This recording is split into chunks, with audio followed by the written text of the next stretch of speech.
সকাল সকাল রেডি হয়ে গেলাম কাজের জন্য।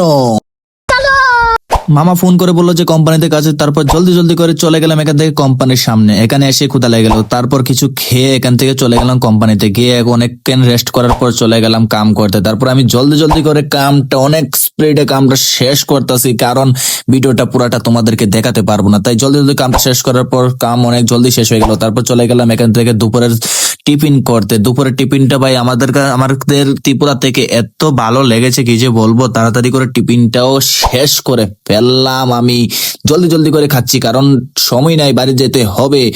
তারপর খেয়ে আমি এখানে ওয়েট করে নিলাম কিছুক্ষণ। কোম্পানির ভিতরে গিয়ে আমরা কিছুক্ষণ দাঁড়িয়ে সবাই মস্তি মজা করলাম। দেখি কি আমার এক বন্ধুর পিছনে একটা কি লেগে আছে ভাই, কি যে বলবো, সে পাগল হয়ে গেল নাকি। তো আমরা কোম্পানির ভিতরে অনেকক্ষণ মজা করে নিলাম। মজা করার পর আমরা চলে গেলাম বাইরের দিকে, কারণ আমাদের বাইরে যেতে হবে। ভিডিওটা কেমন লেগেছে, যদি ভালো লাগে তো একটা সাবস্ক্রাইব